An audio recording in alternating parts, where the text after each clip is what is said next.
दुनिया में जिंदा रहने के लिए सबसे जरूरी चीज क्या है? खाना, पानी, हवा, कपड़ा और मकान। मकान ना हुआ तो गर्मी का सीजन तो निकाल ले जाऊंगा, ठंडी में भले निपट जाऊं। लेकिन कुछ प्राणी इस दुनिया में ऐसे जी रहे हैं जिनको जिंदा रहने के लिए चाहिए लड़की, हवाबाजी, गाड़ी, लड़की, गाड़ी और हवाबाजी और लड़की और लड़की। भाई पैसा हो तो क्या कुछ नहीं हो सकता है। जी मैं बात कर रहा हूँ UK07 राइडर की, यानी कि बाबू भैया की, यानी कि अब देखो, बाबू भैया में और मुझ में एक समानता है कि हम दोनों ही उत्तराखंड से हैं। तो मेरा कर्तव्य बनता है कि जिन उत्तराखंड के युवाओं को सही एजुकेशन न मिलने की वजह से वो आर्मी के रिटर्न में बाहर हो जाते हैं, जिन उत्तराखंड के युवाओं का पेपर होने से पहले पेपर लीक हो जाता है, उनको बाबू भैया की गाड़ी के पीछे भागने से बचाऊं। अब देखो, अगर तुम बाबू भैया के ब्लॉग्स देखते हो तो कोई दिक्कत वाली बात नहीं है, लेकिन अगर तुम पहले बाबू भैया की गाड़ी के पीछे भाग चुके हो या भविष्य में बाबू भैया की गाड़ी के पीछे कुकुर की भांति भागने के लिए तुम्हारे मस्तिष्क की इंद्रियों में उत्तेजना प्रकट हो रही है, तो यह वीडियो पूर्णतः तुम्हारे लिए है और यह वीडियो तुम्हारे लिए एक औषधि के रूप में काम करेगी। तो इस वीडियो को अंत तक देखना। अब अगर बाबू भैया की ब्रो सेना का कोई सेनापति मुझे कमेंट में ये बताने वाला है कि बाबू भैया के पास गाड़ी है, पैसा है, लड़की है, तेरे पास क्या है, तो भाई मेरे पास चाय है। मजाक कर रहा हूँ भाई, मेरे पास ज्ञान है, तुम्हें सद्बुद्धि देने के लिए आया हूँ। ले लो, ले लो। क्या बोला, नहीं लोगे? निकल लौड़े। भाई ले लो भाई, प्लीज भाई, तुम्हारा भाई हूँ भाई, ले लो। क्या बोला, फिर भी नहीं लोगे? वैसे तो बाबू भैया कहने के लिए दुनिया के नंबर 1 नंबर 1 मोटो ब्लॉगर हैं, लेकिन इनके चैनल पे सब मिलेगा सिवाय मोटो ब्लॉगिंग के। आखिरकार इस लड़की से मिल ही गए, इतने टाइम बाद ब्रेकअप। आखिरकार रितिका को प्रपोज कर दिया, फाइनली इकरा को प्रपोज कर ही दिया, शादी। अब देखो, मैंने भी वीडियो बनाना ब्लॉगिंग से ही चालू किया था, तो अपना एक छोटा सा एक्सपीरियंस तुमको बताता हूँ कि अगर ब्लॉगिंग करते हुए 3-4 दिन में एक ब्लॉग डाला जाए तो कोई प्रॉब्लम नहीं होती, लाइफ बिल्कुल सेट चलती है। लेकिन जब बात आती है डेली ब्लॉगिंग की, तो किसी की लाइफ में इतना कुछ होता नहीं है कि वो डेली ब्लॉग डाल के डेली पब्लिक को एंटरटेन कर सके। इसलिए व्यूज पाने के लिए ऐसी जबरदस्ती की लवंडियाबाजी करनी पड़ती है। जब लवंडियाबाजी हो जाए तो जबरदस्ती के मीटअप्स करने पड़ते हैं। जब मीटअप्स हो जाए तो हर महीने गाड़ी निकालनी पड़ती है, और जब गाड़ी निकल जाए तो कुछ लैंडी हरकतें करनी होती हैं, जैसे कि और जब ये लैंडी हरकतें हो जाएं तो उसके बाद बिना सर पैर की बातें करनी होती हैं। एक ना नया स्लैंग आया दिमाग में, धरती पे कब्जा करना है भरोसे ना। अब बताओ ये स्लैंग कैसा लगा? वोट डाल रहा हूँ, बताओ धरती पे कब्जा करना है, अब धरती पे कब्जा। बाबू भैया, दुनिया पे कब्जा करने के लिए दुनिया के कोने कोने में जाना पड़ता है, और आप एक कोने से दूसरे कोने में जाने के लिए आप अपनी सुपरा से चले जाओगे। जरा अपनी ब्रो सेना से पूछो, इनके पास बाजार तक जाने के लिए स्प्लेंडर भी है, और स्प्लेंडर तो छोड़ो, इनके पास बिक्की भी है। नहीं। वैसे ये बात कहनी नहीं चाहिए, लेकिन बाबू भैया के टाइटल और थंबनेल में इतना क्रैश और एक्सीडेंट देख के मुझे अब डर लगता है कि बाबू भैया भी एक दिन मर जाएगा कुत्ते की मौत, और टाइटल में लिखा होगा मर गया मादर जो लाला। भाई देखो, क्लिकबेट तो सभी करते हैं, पर क्लिकबेट के लिए बार बार टाइटल और थंबनेल में एक्सीडेंट और क्रैश डाल देना, वो भी इतने नकली एक्सीडेंट। Huge crash.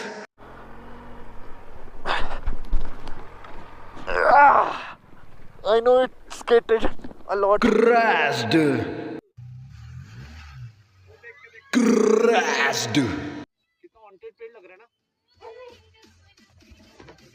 भारत सरकार से मेरा अनुरोध है कि सलमान भाई से पहले इसका ड्राइविंग लाइसेंस कैंसिल करो, क्योंकि जब ये खाली सड़क पे गाड़ी लेटा दे रहा है, तो जो खाली सड़क के किनारे लौंडे लेटे हैं, सोचो ये उनका क्या करेगा। सलमान भाई तो गाड़ी के नीचे लाके निपटा देते हैं, ये विकलांग करके छोड़ देगा, और सड़क किनारे लेटने वालों के पास इतना पैसा होता नहीं कि वो अपना इलाज करा सकें। बाबू भैया की जनता इतनी बेरोजगार है, इतनी लॉयल है कि 50 लड़कियों से मिलने के बाद 100 शादी के थंबनेल लगा के भी बाबू भैया रंडुआ घूम रहे हैं, और 500 लैम्बोर्गिनी के थंबनेल लगाने के बाद बाबू भैया सुपरा ले आए, फिर भी लौंडे बाबू भैया की गाड़ी के पीछे जी जान लगा के भागने के लिए तैयार हैं। और बाबू भैया क्या कर रहे हैं?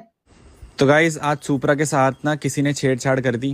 ये जो पूरा ग्रुप देख रहे हो, सुपरा का जो लेफ्ट वाला डोर है ना, वो किसी ने डैमेज कर दिया, पूरा रैप उखाड़ दिया।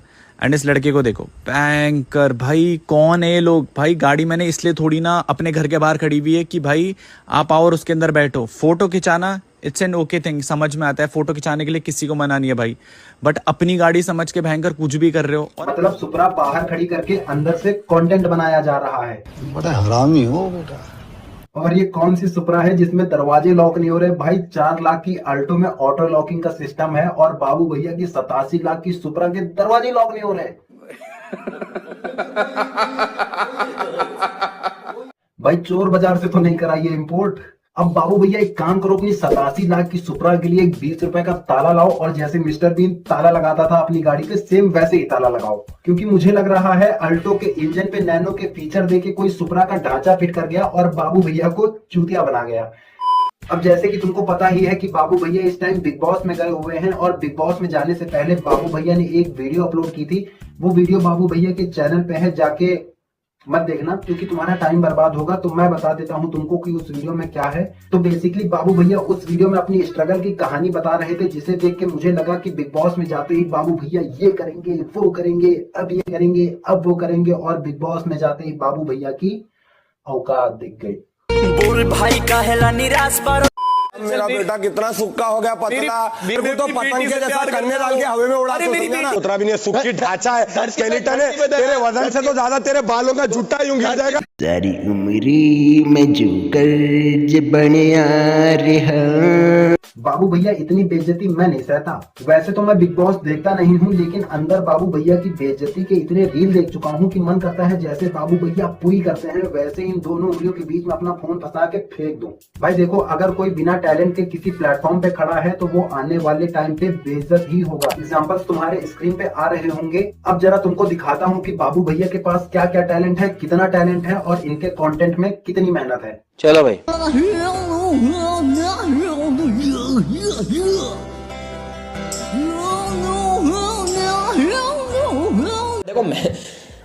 देखो मेहनत तो है, और भाई ये तो चलो एक चीज होगी। अब देखते हैं ये आगे और क्या क्या कर सकता है। चल भाई वीडियो चला।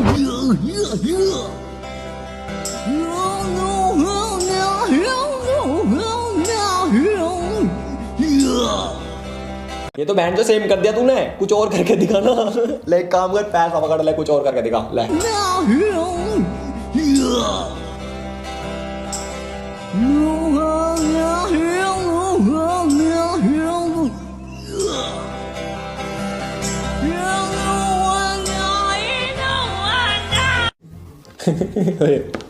मजाक को साइड करते हुए मैं तुमको बताना चाहता हूँ कि बाबू भैया डांसर हैं। एंड आप लोगों को पता है कि बाबू भैया जैसा डांस कोई भी नहीं कर सकता, तो एक स्टेप तो बनता ही होगा, एकदम फुल पावर।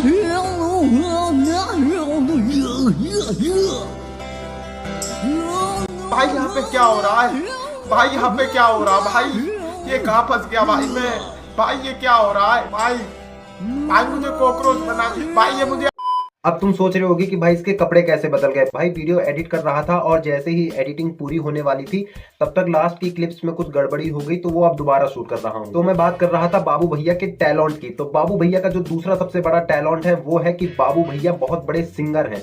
अगर तुम्हें नहीं पता तो मैं बता दूं कि जो किंग है ना, किंग, उसके गाने खुद बाबू भैया गाते हैं, वो भी लाइव कॉन्सर्ट में।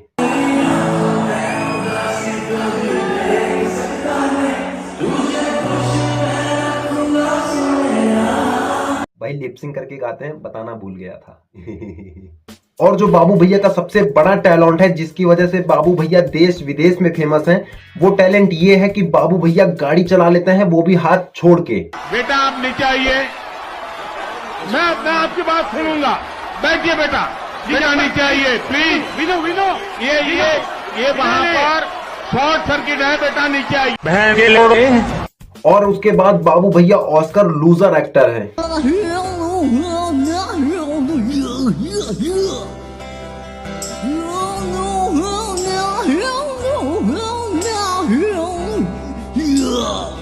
मजाक को साइड करते हुए मैं तुमको बताना चाहूंगा कि मैंने कहीं आर्टिकल पढ़ा था कि बाबू भैया की ऐसी एक्टिंग देखने के बाद सीआईडी वालों ने बाबू भैया को सीआईडी में लांस का रोल ऑफर किया था। और बाबू भैया का जो सबसे बड़ा टैलेंट है वो है कि बाबू भैया हर महीने नई नई गाड़ी निकालते हैं।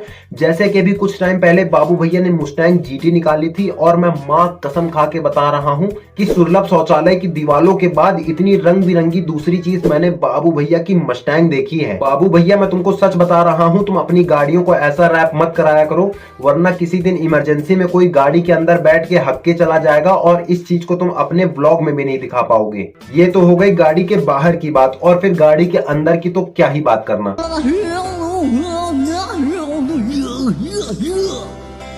अगर तुमने भाभी जी घर पे हैं देखा है तो मैं तुमको फिर से मां कसम खा के बता रहा हूं कि गुलफान कली के कोठे के बाद दूसरी इतनी चमकीली जगह मैंने बाबू भैया के मुस्टैंग के अंदर ही देखी है। और बाबू भैया का जो सबसे बड़ा और सबसे प्रसिद्ध टैलेंट है वो है कि बाबू भैया लौंडे बड़ी आसानी से इकट्ठा करते हैं। मोदी जी मेरे देश को बचा।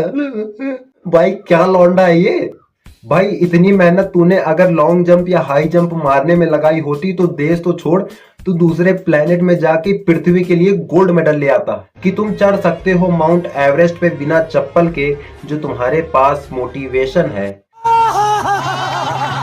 कि तुम चढ़ सकते हो बिना चप्पल के माउंट एवरेस्ट पे, जो तुम्हारे पास मोटिवेशन है। और ये जो कूद रहे हैं गाड़ी के आगे और भाग रहे हैं गाड़ी के पीछे, ये असल में कैन डू जनरेशन है, कैन डू जनरेशन है। अब मजाक को साइड करते हुए मैं तुमको एक सीरियस बात समझाना चाहता हूं। और बाबू भैया की ब्रो सेना के सेनापति और सैनिक अगर मेरी इस वीडियो को देख रहे हैं तो भाई मेरी बात को तुम तो ज्यादा ही ध्यान से समझना कि अगर तुम किसी बंदे के टैलेंट के फैन हो कि ये एक्टिंग बहुत अच्छी करता है, ये डांस बहुत अच्छा करता है, या फिर ये सिंगिंग बहुत अच्छा करता है, तो उसकी टैलेंटेड स्किल्स कंडीशनली और अनकंडीशनली तुम्हारे अंदर आएंगी, जो तुम्हारी स्किल्स को भी डेवलप करेंगी और हो सकता है भविष्य में वो स्किल्स तुम्हें मदद भी करें। लेकिन अगर तुम किसी बंदे की इसलिए फैन हो कि ये जहां जाता है लौंडे इकट्ठा कर देता है, या फिर हर महीने नई नई गाड़ी निकालता है, या फिर इसके पीछे लड़कियां पागल रहती हैं, तो भाई यकीन मानो तो तुम गांडू हो, गांडू गांडू। और जो भीड़ तुमको बाबू भैया के ब्लॉग में ऊपर से दिखती है, जिसे देख के तुम कहते हो ओ भाई, वो भीड़ असल में नीचे से और अंदर से कुछ ऐसी दिखती है।